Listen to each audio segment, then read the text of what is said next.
بسم اللہ الرحمن الرحیم۔ السلام علیکم سامعین، کاشان بصیرت کا یوٹیوب چینل ہے اور جس کتاب کو ہم مل کر پڑھ رہے ہیں اس کا نام ہے غریب مدینہ، حضرت امام حسن مجتبیٰ علیہ السلام ولادت سے شہادت تک۔ مؤلف ہیں آیت اللہ باقر شریف القرشی۔ ریڈنگ کا ہے یہ پارٹ نمبر 26 اور ہم پیج نمبر 413 سے ریڈنگ کا آغاز کر رہے ہیں۔ حضرت ابو ذر اور ربضہ، یہ ہیڈنگ ہے، رے بے زال زے ہے ربضہ۔ آخرکار اس صاحب فضیلت و فضائل انسان کو ایک ایسے صحرا اور بیابان کی طرف جلا وطن کر دیا جاتا ہے جہاں انسانی آبادی کا دور دور تک نام و نشان تک نہ تھا۔ اس علاقے کو ربضہ کہا جاتا ہے۔ آپ کو اس لیے اس علاقے کی طرف بھیجا گیا کیونکہ وہاں ان کی انقلابی گفتگو سننے کے لیے انسان نہیں تھے۔ حضرت ابو ذر رضی اللہ کا جرم یہ تھا کہ آپ عوامی حقوق کی بازیابی کی بات کرتے تھے جو اموی حکمرانوں نے اپنے قبضے میں لے رکھے تھے۔ آپ رضی اللہ صلی اللہ علیہ وآلہ وسلم کے فدائی اور جانباز صحابی تھے۔ آپ چاہتے تھے کہ اس ریاست مدینہ کا نظام واپس اسی طرح ہو کہ جس کی بنیاد نبی رحمت صلی اللہ علیہ وآلہ وسلم نے رکھی تھی۔ جب آپ رضی اللہ نے حکمرانوں سے ان کے انحرافات کی بات کی تو وہ آپ پر ناراض ہو گئے اور آپ نے حکمرانوں کو اس لیے ناراض کیا کیونکہ اموی بلند و بالا محلات کے قرب و جوار میں انسانیت بھوک و افلاس سے دم توڑ رہی تھی۔ ایک طرف لمبے چوڑے دسترخوان بچھے ہوئے تھے جن پر انواع و اقسام کے لذیذ کھانے چنے ہوئے تھے اور دوسری جانب جھوپڑیوں میں سر چھپائے فاقہ کشوں کو نان جمی میسر نہ تھا۔ یہ وہ درد بھرا عوام کا حال تھا کہ جو صحابی رسول صلی اللہ علیہ وآلہ وسلم کے لیے ناقابل برداشت تھا۔ اس لیے آپ نے حکومت پر کھل کر تنقید کی۔ جب حضرت عثمان رضی اللہ نے حضرت ابو ذر رضی اللہ کے وجود کو اپنے لیے خطرہ خیال کیا تو انہوں نے سوچا کہ انہیں بیابان کی طرف بھیج دیں تاکہ ان کی حکومت ان کے وجود کے خطرات سے محفوظ ہو جائے۔ حضرت ابو ذر نے حضرت عثمان سے فرمایا تھا، اے عثمان رضی اللہ، افسوس کی بات ہے آپ رضی اللہ نے رسول اللہ صلی اللہ علیہ وآلہ وسلم کی طرز زندگی اور طرز حکومت کو دیکھا ہے۔ آپ صلی اللہ علیہ وآلہ وسلم کے بعد حضرات ابو بکر رضی اللہ و عمر رضی اللہ حکمران بنے، ان کی حکومتوں کو بھی آپ نے قریب سے دیکھا، لیکن آپ کے انداز نرالے ہیں، آپ ان کے راستے پر نہیں ہیں۔ حضرت عثمان رضی اللہ نے حضرت ابو ذر رضی اللہ کے کلام کو قطع کرتے ہوئے فرمایا کہ ہمارے شہروں سے نکل جاؤ۔ پیج 414 لکھا ہے، پھر حضرت ابو ذر نے کہا کہ کیا آپ مجھے حرم رسول سے نکال دیں گے؟ تو حضرت عثمان نے کہا کہ ہاں نکال دیں گے۔ حضرت ابو ذر نے کہا مجھے مکہ مکرمہ بھیج دیں۔ حضرت عثمان نہیں، حضرت ابو ذر بصرے کی طرف بھیج دیں۔ حضرت عثمان رضی اللہ نہیں، حضرت ابو ذر رضی اللہ کوفے کی طرف روانہ کر دو۔ حضرت عثمان نہیں، حضرت ابو ذر پھر میں کدھر جاؤں؟ حضرت عثمان ربضہ کی طرف تاکہ وہاں تمہاری موت واقع ہو۔ حضرت عثمان رضی اللہ نے مروان سے کہا ابو ذر کو ربضہ کی طرف بھیج دو، ساتھ ہی مدینے میں منادی کرا دو کہ ابو ذر کو کوئی وداع نہ کرے، اگر کسی نے اسے شہر کے باہر چھوڑا تو وہ حکومت کا مجرم ہوگا۔ مدینہ منورہ سے کسی شخص کو جرت نہ ہوئی کہ وہ صحابی رسول صلی اللہ علیہ وآلہ وسلم کو وداع کریں۔ ہاں، حضرت علی علیہ السلام، حسنین شریفین، حضرت عقیل علیہ السلام اور حضرت عبداللہ بن جعفر طیار رضی اللہ نے حضرت ابو ذر رضی اللہ کا ساتھ دیا اور شہر سے باہر انہیں الوداع کہا۔ راستے میں مروان نے کہا کہ اے حسن علیہ السلام کے بابا، جب حکومت نے منادی کرا دی ہے کہ ابو ذر کو کوئی وداع نہ کرے تو پھر تم لوگ کیوں ان کے ہمراہ ہو؟ حضرت علی علیہ السلام نے اپنا تازیانہ مروان کی سواری کے کانوں پر مارا اور فرمایا خاموش، اللہ تجھے جہنم کی آگ میں ڈالے۔ مروان اپنی سواری دوڑا کر دربار حکومت میں حاضر ہوا اور اپنے اوپر گزرنے والی ساری رودات سنا دی۔ حضرت علی علیہ السلام نے دکھے دل کے ساتھ حضرت ابو ذر رضی اللہ کو ربضہ کی طرف روانہ کیا اور کچھ الوداعی کلمات فرمائے کہ جو درج ذیل ہیں۔ ہم آ گئے پیج 415 پر۔ آئیے الوداعی کلمات کا ترجمہ پڑھتے ہیں۔ انورٹڈ کاما، اے ابو ذر رضی اللہ، تم اللہ کے لیے غضبناک ہوئے ہو، پھر جس کی خاطر یہ تمام غم و غصہ ہے اسی سے امید بھی رکھو۔ ان لوگوں کو تم سے اپنی دنیا کے متعلق خطرہ ہے اور تمہیں ان سے اپنے دین کے متعلق اندیشہ ہے، لہذا جس چیز کے لیے انہیں تم سے کھٹکا ہے وہ انہی کے ہاتھ میں چھوڑو، اور جس شے کے لیے تمہیں ان سے اندیشہ ہے اس سے لے کر ان سے بھاگ نکلو۔ جس چیز سے تم انہیں محروم کر کے جا رہے ہو کاش کہ وہ سمجھتے کہ وہ اس کے کتنے ضرورت مند ہیں، اور جس چیز کو انہوں نے تم سے روک لیا ہے اس سے تم بہت ہی بے نیاز ہو، اور جلد ہی تم جان لوگے کہ کل فائدے میں رہنے والا کون ہے اور کس پر حسد کرنے والے زیادہ ہیں۔ اگر یہ آسمان و زمین کسی بندے پر بند پڑے ہوں اور وہ اللہ سے ڈرے تو وہ اس کے لیے زمین و آسمان کی راہیں کھول دے گا۔ تمہیں صرف حق سے دلچسپی ہونی چاہیے اور صرف باطل ہی سے گھبرانا چاہیے۔ اگر تم ان کی دنیا قبول کر لیتے تو وہ تمہیں چاہنے لگتے، اور تم اس میں کوئی حصہ اپنے لیے مقرر کرا لیتے تو وہ تم سے مطمئن ہو جاتے۔ یہاں پر انورٹڈ کاما کلوز ہو گیا ہے اور یہاں حوالہ ہے نہج البلاغہ خطبہ 128۔ ہم آگے ہیں پیج نمبر 416 پر۔ جی ہاں، امیر المومنین حضرت علی علیہ السلام کے ان الوداعی ملکوتی کلام سے حضرت ابو ذر رضی اللہ کے موقف کی تائید ہوتی ہے جو انہوں نے حکومت وقت کے سامنے پیش کیا تھا کہ بیت المال حکمرانوں کی جاگیر نہیں بلکہ وہ امت کی امانت ہے۔ امام علیہ السلام کی یہ تائیدی کلمات کسی کی مخالفت میں تھے اور نہ کسی کی ذاتی محبت میں تھے بلکہ حق و حقیقت پر مبنی تھے، کیونکہ اسلامی نظام کا تقاضا یہ ہے کہ حکومت مصالح عامہ کو سامنے رکھے تاکہ ملک و ملت ترقی کے راستے پر رواں دواں ہو۔ جب حکام اور عوام کا اقتصادی نظام غیر متوازن ہو جائے تو پھر ایسا ہوتا ہے کہ ایک طرف دولت کے انبار لگے ہوئے ہوتے ہیں تو دوسری طرف فقر و افلاس کا افریت انسانوں کو نگل رہا ہوتا ہے، جس سے زمین امن و آشتی کی نعمت سے خالی ہو جاتی ہے۔ حضرت عثمان رضی اللہ نے سوچا تھا کہ حضرت ابو ذر کا وجود مدینہ طیبہ میں کسی خطرے سے کم نہیں ہے۔ حضرت عثمان رضی اللہ ابو ذر رضی اللہ سے اپنی سلطنت کے بارے میں ڈرے اور حضرت ابو ذر ان سے اپنے دین و ایمان کے بارے میں خوفزدہ ہوئے۔ حضرت امام علی علیہ السلام نے انہیں حکم دیا کہ وہ اس چیز کو چھوڑ دے جو ان کے ہاتھ میں ہے اور جو چیز خود اس کے ہاتھ میں ہے اسے اپنے قابو میں رکھے۔ امام علیہ السلام کے یہ کلمات اس امر کی ترجمان ہیں کہ حضرت ابو ذر رضی اللہ کا میلان حق کی طرف ہے، وہ صرف باطل کے مخالف تھے۔ اگر ایسی بات نہ ہوتی تو وہ حکمرانوں سے صلح کر لیتے تو وہ ان سے محبت کرتے اور بہت کچھ عطا بھی کرتے اور آپ سج دھج سے زندگی بسر کرتے۔ حضرت امام حسن علیہ السلام نے حضرت ابو ذر رضی اللہ سے مصافحہ کیا اور انہیں ان درد آمیز کلمات سے وداع کیا، کیونکہ ہجر و فراق کے یہ ابتدائی لمحات آپ علیہ السلام پر بھاری تھے۔ آپ نے اشک بار آنکھوں کے ساتھ مخاطب ہو کر کہا، انورٹڈ کاما میں ہم آگئے پیج 417 پر، آپ نے اشک بار آنکھوں کے ساتھ مخاطب ہو کر کہا، اے چچا جان، اگرچہ میرا رنج و اندوہ دراز ہے، میں مختصر بات کروں گا۔ جب کوئی شخص کسی کی مشایعت کرتا ہے اسے آخر واپس ہونا ہوتا ہے، جو وداع کرتا ہے اسے خاموش ہونا پڑتا ہے۔ آپ نے بخوبی دیکھا ہے کہ ان لوگوں نے آپ سے کیا سلوک کیا۔ آپ دنیا سے اعراض کریں اور صبر و شکیبائی اختیار کریں اور مستقبل کی جزا پر نظر رکھیں اور صبر کریں۔ آپ اس جہاں نبی رحمت صلی اللہ علیہ وآلہ وسلم سے ملاقات کریں گے، آقا نامدار آپ سے مل کر خوش ہوں گے۔ انورٹڈ کاما کلوز ہو گیا۔ تو اب لکھا ہے کہ فرزند رسول حضرت امام حسن علیہ السلام نے آپ کو ان مصائب و آلام کے مقابلے میں صبر کی تلقین کی۔ آپ علیہ السلام نے فرمایا، یہ درست ہے کہ قوم نے آپ کی زندگی کو رنج و اندوہ سے دوچار کر دیا ہے، لیکن اس کے عوض آپ کو ایک عظیم الشان انعام ملے گا، اور وہ انعام آپ کے نبی رحمت صلی اللہ علیہ وآلہ وسلم سے ملاقات ہے، جس سے یہ عارضی ویرانیاں سرمدی چمنستانوں میں بدل جائیں گی، کیونکہ رسول اکرم صلی اللہ علیہ وآلہ وسلم آپ سے خوش ہیں۔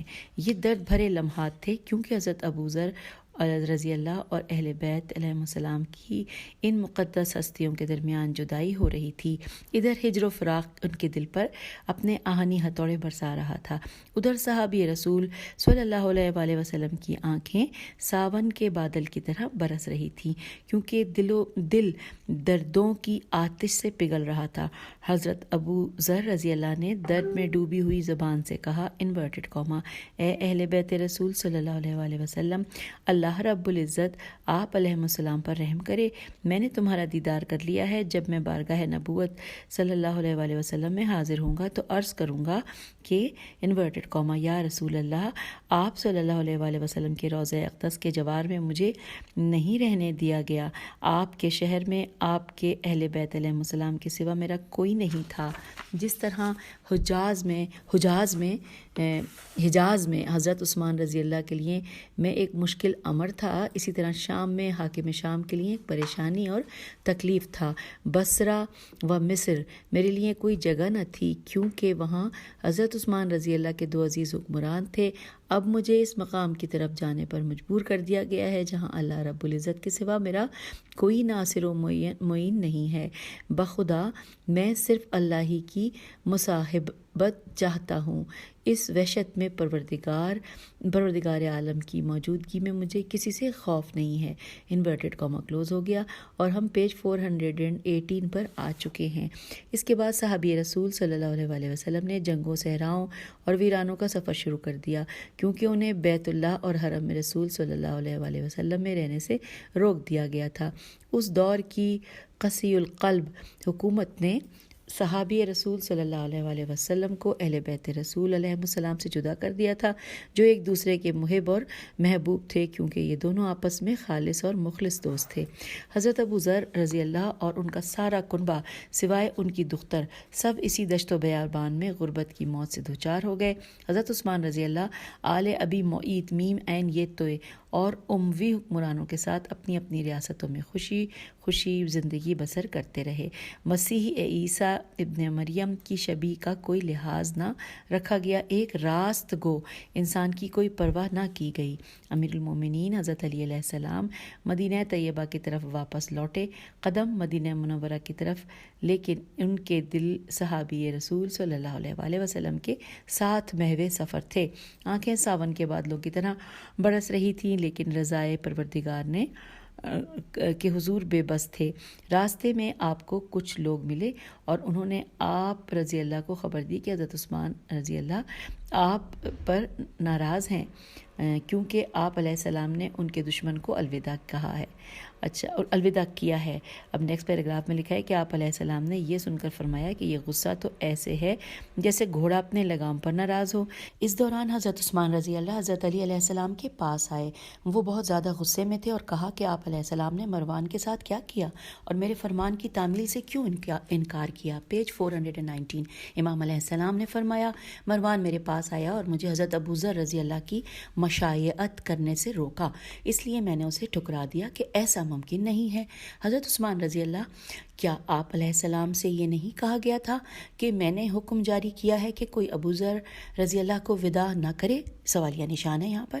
تو حضرت علی نے فرمایا، جی ہاں، کیا آپ یہ سوچ سکتے ہیں کہ آپ کوئی حکم جاری کریں جو ناحق ہو تو کیا میں اسے تسلیم کروں گا؟ بخدا میں ایسا کام نہیں کروں گا۔ حضرت عثمان رضی اللہ نے کہا کہ آپ علیہ السلام مروان کو تاوان ادا کریں۔ حضرت علی علیہ السلام نے کہا، کون سا تاوان دوں؟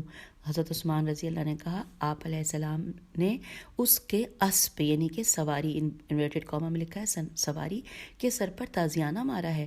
تو حضرت علی علیہ السلام نے فرمایا، جائیں اور میرے گھوڑے کے سر پر تازیانہ مار دیں، اور ساتھ یہ بھی فرمایا کہ اے عثمان، اگر تم مجھے ناحق سزا دو گے تو میں بھی خاموش نہیں رہوں گا، میں حق بات کروں گا، ناحق نہیں کہوں گا۔ تو حضرت عثمان رضی اللہ نے کہا کہ اے علی علیہ السلام، مروان نے آپ کو گالی نہیں دی، لیکن آپ نے اسے دشنام دیا ہے، اور اے علی علیہ السلام، واللہ میں اور مروان آپ علیہ السلام سے بہتر ہیں۔ حضرت عثمان رضی اللہ کی اس بات نے حضرت علی علیہ السلام کو تڑپا دیا، کیونکہ انہوں نے آپ علیہ السلام کی ارجمند شخصیت کا کوئی پاس تک نہ کیا۔ کیونکہ آپ علیہ السلام اسلام و ایمان کی وہ باعظمت شخصیت ہیں کہ جن کی مثال ناپید ہے، اور مروان وہ جسے رسول اللہ صلی اللہ علیہ وآلہ وسلم نے اپنی بارگاہ سے نکال دیا تھا اور اسے وزغ کہا تھا، واؤز غین کہا تھا، اور کہاں وہ اور باب علم نبی علیہ السلام کہاں؟ حضرت علی علیہ السلام نے حضرت عثمان رضی اللہ سے فرمایا، اے عثمان، آپ مجھے مروان کے برابر جانتے ہیں جس پر رسول اللہ صلی اللہ علیہ وآلہ وسلم نے اس وقت لعنت کی تھی کہ ابھی وہ اپنے باپ کی صلب میں تھا؟ خدا کی قسم میں تم سے، میرے والد تمہارے والد سے، میری ماں تمہاری ماں سے افضل و اعلیٰ ہیں، یہ وہ میرے امتیازات ہیں، کیا تمہیں یہ نظر نہیں آتے؟ اگر تمہاری کوئی ایسی فضیلت ہے تو پیش کرو۔ ہم آ گئے پیج 420 پہ، لکھا ہے یہ سن کر حضرت عثمان رضی اللہ خاموش ہو گئے اور امام علی علیہ السلام واپس اپنے گھر تشریف لے آئے، لیکن آپ علیہ السلام بہت زیادہ مغموم و محزون تھے کہ ان لوگوں کو آپ علیہ السلام کے مقام و مرتبے کا کوئی خیال ہی نہیں تھا۔ کجا علی علیہ السلام اور کجا مروان؟ وقت کے حاکم نے کہہ دیا کہ میں اور مروان آپ سے بہتر ہیں۔ یہاں پر 2 سوالیہ نشان ہیں۔ نیکسٹ ہیڈنگ آ گئی ہے حضرت عمار یاسر رضی اللہ، لکھا ہے حضرت عمار یاسر رضی اللہ اسلام کے یکتا و بے مثال شخصیت تھے، وہ اسلام کے علم اور قطب تھے، قاف تو بے۔ آپ رضی اللہ رسول اللہ صلی اللہ علیہ وآلہ وسلم کے صحابی اور خلیل تھے۔ اسلام کے راستے میں ان کے جہد مسلسل کی ایک طویل تاریخ ہے۔ دین اسلام کے راستے میں جس قدر مصائب و آلام آپ نے جھیلے اس کی مثال ناپید ہے۔ آپ کے والدین نے جب کلمہ اسلام پڑھا تھا تو کفار و مشرکین نے ان پر قیامت صغریٰ برپا کر دی تھی۔ جس طرح اذیت و آزار سے حضرت یاسر رضی اللہ کا کنبہ گزرا، اس کی مثال تاریخ اسلام میں مفقود ہے۔ قریشی فرعونوں نے ان پر ظلم کے پہاڑ توڑ دیے تھے، وہ انہیں چلچلاتی دھوپ میں گرم ریت پر لٹا دیتے تھے، پھر تازیانوں سے ان کے ابدان کو چھلنی کر دیتے تھے۔ جب یہ مجاہدین ان تکالیف کے باوجود عہد کرتے تو انہیں گرم زمین پر لٹا دیا جاتا اور ان کے سینوں پر بھاری پتھر رکھ دیے جاتے، لیکن ان کے ایمانی جذبے مزید جوش میں آ جاتے تو وہ پانی کی بڑی بڑی مشقیں ان کے اجسام پر رکھ دیتے۔ ایک دفعہ مشرکین حضرت یاسر رضی اللہ کے کنبے کے افراد کو مار رہے تھے کہ سرکار دو عالم صلی اللہ علیہ وآلہ وسلم کا وہاں سے گزر ہوا۔ جب انہیں اس عذاب میں دیکھا تو بہت زیادہ مغموم و محزون ہو کر رہ گئے اور آپ نے فرمایا انورٹڈ کاما کہ اے آل یاسر صبر کرو، تمہارا ٹھکانہ جنت ہے۔ حوالہ ہے کنز الاعمال جلد نمبر 6 صفحہ نمبر 85 اور مجمع الزوائد جلد نمبر 9 صفحہ نمبر 293۔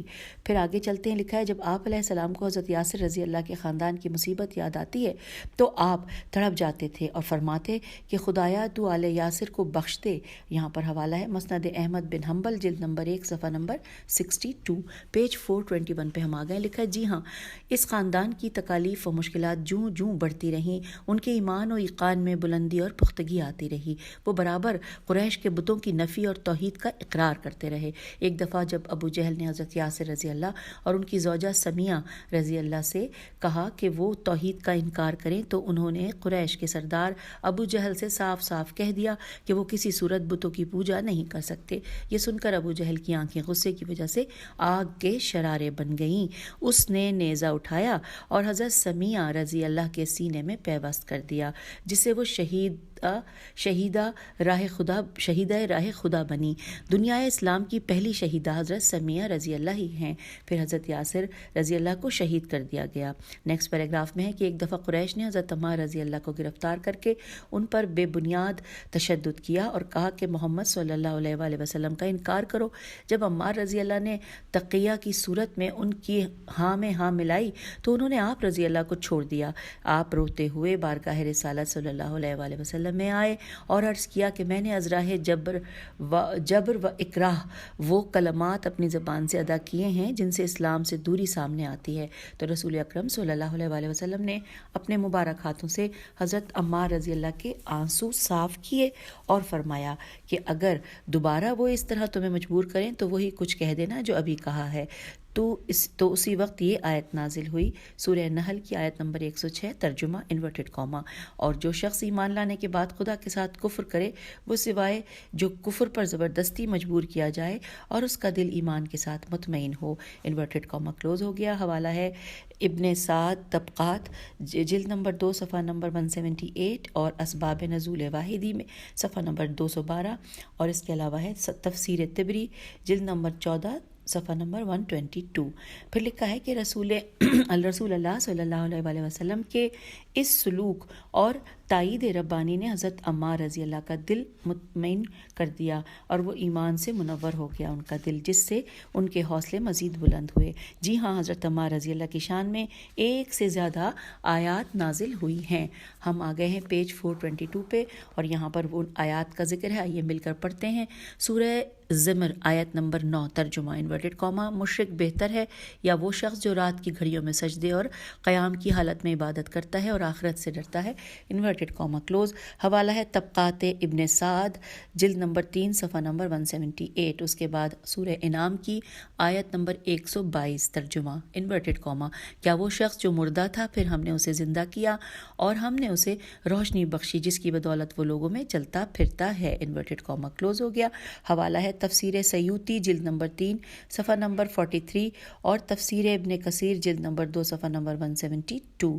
اس کے بعد ہے سورہ القصص آیت نمبر 61، ترجمہ ہے انورٹڈ کاما، کیا وہ شخص جسے ہم نے بہترین وعدہ دیا ہے اور وہ اس وعدے کو پا لینے والا ہے اس شخص کی طرح ہو سکتا ہے جسے ہم نے صرف دنیاوی زندگی کا سامان فراہم کر دیا ہے، پھر وہ قیامت کے دن پیش کیے جانے والوں میں سے ہوگا، انورٹڈ کاما کلوز ہو گیا۔ اور حوالہ جات نوٹ کر لیجئے، زمخشری نے اپنی تفسیر جلد نمبر 2 صفحہ نمبر 386 میں اسے نقل کیا ہے، اور اسباب نزول واحدی میں صفحہ نمبر 255 پر ہے۔ آگے چلتے ہیں، لکھا ہے سرکار دو عالم صلی اللہ علیہ وآلہ وسلم حضرت عمار یاسر رضی اللہ کی ان کے خلوص اور جذبہ ایمانی کی بنیاد پر بہت زیادہ عزت کرتے تھے۔ اصحاب کے اجتماع میں ان کی قربانیوں کا ذکر کرتے اور انہیں دوسرے لوگوں پر مقدم رکھتے۔ ایک دفعہ جب خالد نے جناب عمار رضی اللہ کی شان میں گستاخی کی تو حضور اکرم صلی اللہ علیہ وآلہ وسلم اس پر غضبناک ہوئے اور فرمایا کہ انورٹڈ کاما میں ہم ترجمہ پڑھیں کہ جس نے عمار رضی اللہ سے دشمنی کی تو اس کا اللہ دشمن ہوا، اور جس نے عمار رضی اللہ سے بغض رکھا تو اس کا اللہ دشمن ہوا، انورٹڈ کاما یہاں پہ کلوز ہو گیا۔ اور حوالہ ہے مسند احمد بن حنبل، جلد نمبر 4 صفحہ نمبر 89۔ ہم آ گئے ہیں کتاب کے پیج 423 پر، لکھا ہے ایک دفعہ ایک شخص حضرت عمار رضی اللہ سے جھگڑ رہا تھا اور کہہ رہا تھا کہ میں چاہتا ہوں کہ اپنا عصا تیری ناک پر ماروں۔ رسول اللہ صلی اللہ علیہ وآلہ وسلم نے اس کی یہ بات سنی تو ازراہ غصہ فرمایا کہ یہ لوگ عمار رضی اللہ سے کیوں جھگڑا کرتے ہیں؟ وہ انہیں جنت کی طرف بلاتے ہیں اور یہ لوگ انہیں جہنم کی طرف۔ عمار رضی اللہ کے کا مقام تو وہ ہے کہ جو میری پیشانی کا ہے۔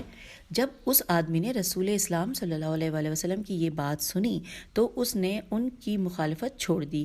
یہاں پر حوالہ ہے السیرۃ النبویہ ابن ہشام، جلد نمبر 2 صفحہ نمبر 114۔ پھر لکھا ہے کہ رسول اسلام صلی اللہ علیہ وآلہ وسلم کی ایک اور حدیث ہے، انورٹڈ کاما، جب عمار رضی اللہ کو 2 امروں میں سے ایک امر کا اختیار دیا گیا تو اس نے ان میں سے اس امر کا انتخاب کیا کہ جو راشد اور ارشد تھا، انورٹڈ کاما کلوز ہو گیا۔ یہاں پر حوالہ ہے سنن ابن ماجہ، جلد نمبر 1 صفحہ نمبر 66، اور مصابیح السنت، جلد نمبر 2 صفحہ نمبر 288۔ آگے چلتے ہیں، لکھا ہے رسول اللہ صلی اللہ علیہ وآلہ وسلم کو حضرت عمار رضی اللہ سے بہت پیار تھا۔ حضرت عمار رضی اللہ ہمیشہ ذل رحمت نبی صلی اللہ علیہ وآلہ وسلم میں پناہ گزین رہے۔ وہ رسول صلی اللہ علیہ وآلہ وسلم کے فدائی اور جانباز سپاہی تھے، انہیں حق سے محبت تھی، وہ فنا فی اللہ تھے۔ حضرت عمار رضی اللہ اسلام کی ہر جنگ میں پیش رہے تھے، بدر، احد، خیبر، خندق اور حنین، ان تمام جنگوں میں کفار و مشرکین سے حضرت عمار رضی اللہ نے جنگیں کی۔ جب مسجد نبوی کی تعمیر ہو رہی تھی، اس عمارت کی تعمیر میں دن رات مزدوری کی۔ تعمیر مسجد کے دوران جب لوگ ایک ایک پتھر اٹھا لاتے تھے تو حضرت عمار رضی اللہ 2 پتھر اٹھا لاتے اور فرماتے ہم مسلمان ہی مساجد کی تعمیر کرنے والے ہیں۔ اگلے پیراگراف میں پڑھتے ہیں، لکھا ہے کہ جب خندق کھودی جا رہی تھی تو حضرت عمار رضی اللہ سب سے بڑھ کر کام کر رہے تھے۔ وہ اس قدر جانفشانی سے کام کرتے کرتے کہ ان کا جسم مٹی میں گم ہو جاتا۔ رسول کریم صلی اللہ علیہ وآلہ وسلم جب ان کی یہ حالت دیکھتے تو ان کے چہرے سے اپنے مبارک ہاتھوں کے ساتھ مٹی جھاڑتے۔ آئیے پیج 424 پر لکھا ہے حضرت عمار رضی اللہ کا شمار رسول اللہ صلی اللہ علیہ وآلہ وسلم کے ہراول دستے میں ہوتا ہے۔ ایمان و اخلاص اور میں وہ کسی دوسرے سے کم نہ تھے۔ اسلام کی ترقی و ترویج میں حضرت عمار رضی اللہ ایک بڑا نام رکھتے ہیں۔ انہوں نے دین خداوندی کے راستے میں بہت زیادہ تکالیف دیکھی۔ جب رسول اللہ صلی اللہ علیہ وآلہ وسلم کا انتقال ہوا اور آپ صلی اللہ علیہ وآلہ وسلم حزیرۃ القدس کی طرف روانہ ہوئے تو حضرت عمار رضی اللہ آپ صلی اللہ علیہ وآلہ وسلم کے وصی و جانشین حضرت علی علیہ السلام کی بارگاہ ولایت و امامت میں چلے آئے، بلکہ وہ امام علیہ السلام کی محبت میں فنا ہو کر رہ گئے۔ ان کے سامنے امام علیہ السلام کی ذات تھی، اس لیے انہوں نے حضرت ابوبکر رضی اللہ کی بیعت نہیں کی تھی بلکہ احتجاج کیا تھا، جس کا ذکر گزشتہ صفحات میں گزر چکا ہے۔ اب اگلی ہیڈنگ ہے حضرت عمار رضی اللہ دور عثمانی میں۔ لکھا ہے جب حضرت عثمان رضی اللہ کے پاس حکومت آئی اور انہوں نے اپنے خاندان کے نااہل نوجوانوں کو امت کے سروں پر مسلط کیا اور اقربا پروری کی تو عمار رضی اللہ خاموش نہیں رہے تھے۔ انہوں نے حکومت کے خلاف آواز بلند کی تو حضرت عثمان رضی اللہ ان پر ناراض ہوئے اور ان پر مظالم کے پہاڑ توڑ ڈالے، جس کی تفصیل درج ذیل ہے۔ یہ مل کر پڑھتے ہیں۔ لکھا ہے جب حضرت عثمان رضی اللہ نے اپنی بعض خواتین کو سونے کے زیورات پہنائے تو حضرت علی علیہ السلام نے اعتراض کیا تو حضرت عمار رضی اللہ نے آپ علیہ السلام کی تائید کی تو حضرت عثمان رضی اللہ نے انہیں کہا کہ اے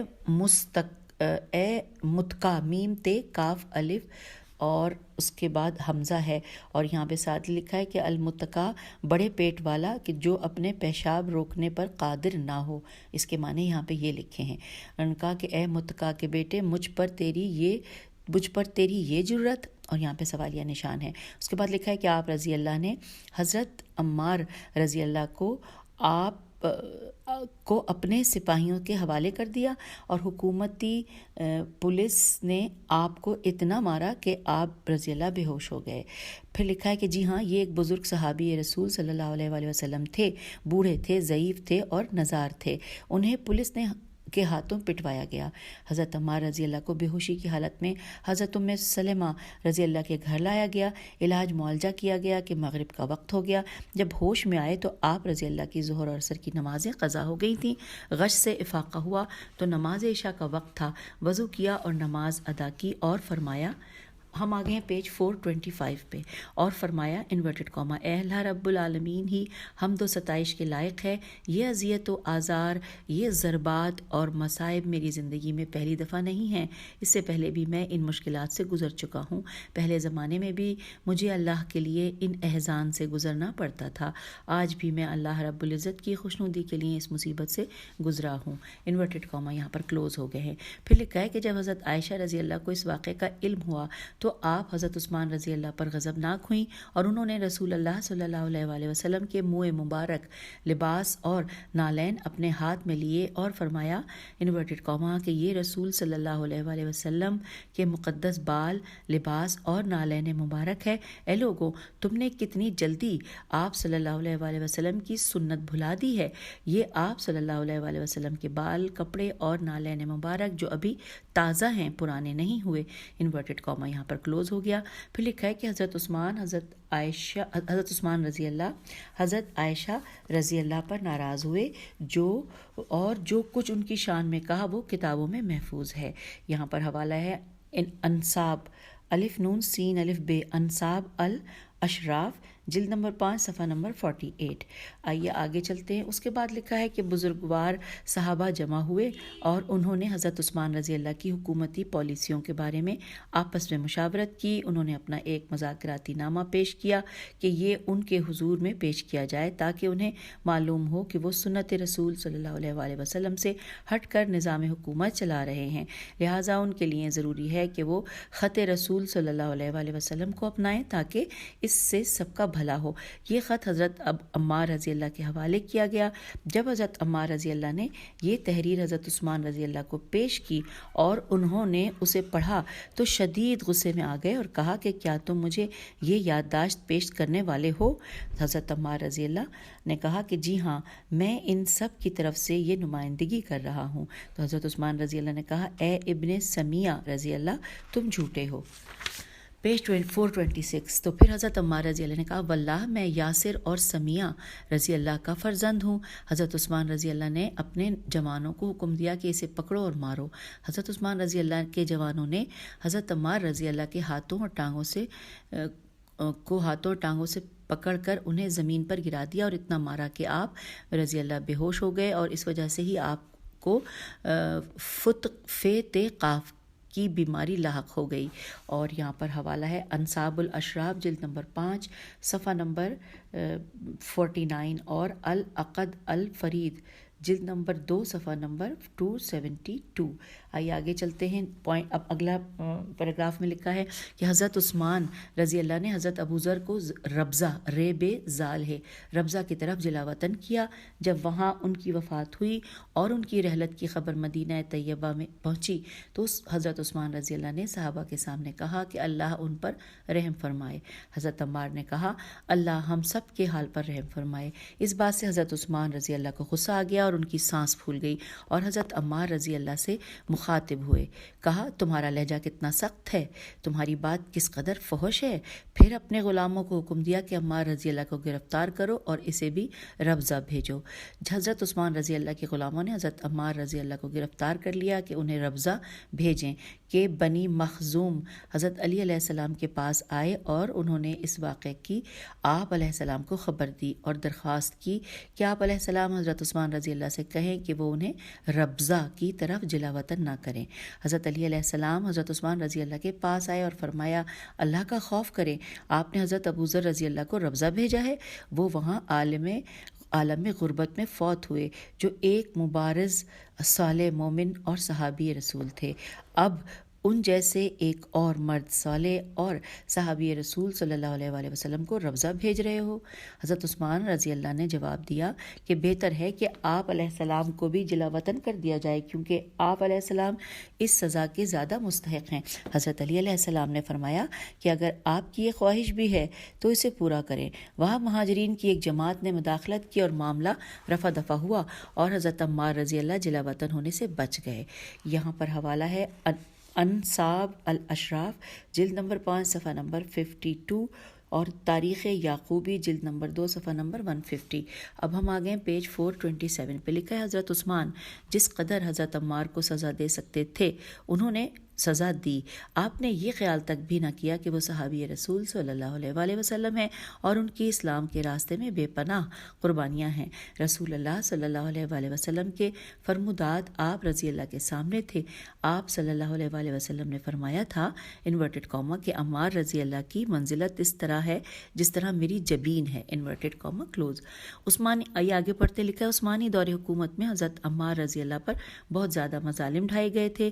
جس قدر حکومت سے ہو سکا اس قدر حکومت نے آپ رضی اللہ سے کیا کیونکہ حضرت عمار رضی اللہ جلیل القدر صحابی تھے۔ ان کے سامنے کتاب خدا اور سنت رسول صلی اللہ علیہ وآلہ وسلم تھی، وہ ان کی مخالفت نہیں برداشت کر سکتے تھے، اس لیے آواز اٹھاتے تو حکام ناراض ہو جاتے اور ان کی آواز کو دبانے کے لیے انہیں اپنے غلاموں کے ہاتھوں پٹواتے۔ اس مقام پر اس باب کو بند کرتے ہیں کیونکہ ہم نے نقل کیا ہے کہ عثمانی دور میں اعلام میں صحابہ پر بہت زیادہ تشدد کیا گیا، حالانکہ ان اصحاب کی اسلام کی خاطر بے پناہ قربانیاں تھیں۔ انہوں نے دین کی ترویج کی خاطر گھر بار چھوڑا، جنگوں میں شرکت کی، مصائب جھیلے۔ اللہ اور اس کے رسول صلی اللہ علیہ وآلہ وسلم نے ان کے قصائد پڑھے، لیکن اس دور میں ان کی عزت و ناموس کا کوئی خیال نہیں رکھا گیا تھا کیونکہ وہ سب ریاست مدینہ کے سپاہی تھے۔ جب انہوں نے دیکھا تھا کہ حق مٹ رہا ہے اور باطل سر اٹھا رہا ہے، صداقت مر رہی ہے اور جھوٹ آگے بڑھ رہا ہے، تو انہوں نے امر بالمعروف اور نہی عن المنکر کی آواز بلند کی۔ حکومت نے انہیں تازیانے مروائے، جلا وطن کیا اور ان پر ناقابل برداشت مظالم ڈھائے۔ تو یوں یہاں پر یہ والا چیپٹر مکمل ہو گیا ہے، ختم ہو گیا۔ اور اب اگلا چیپٹر جو کہ 428 پر ہے اس کے بارے میں آپ کو تھوڑا سا بتا دوں اور پھر اجازت چاہوں گی، کیونکہ اگلا چیپٹر ٹوٹلی ڈفرینٹ ہیڈنگ کے ساتھ ہے، اور ہیڈنگ ہے حضرت امام حسن علیہ السلام اور عثمانی سیاست۔ تو اس کو ہم اگلی ریکارڈنگ میں ایک ساتھ آغاز کریں گے تاکہ تفصیل سے پڑھ سکیں۔ اگر ابھی شروع کر دیا تو شاید اتنا ہم تفصیل سے جان نہ سکیں۔ تو اب پھر اجازت چاہتے ہیں۔ خدا حافظ، فی امان اللہ۔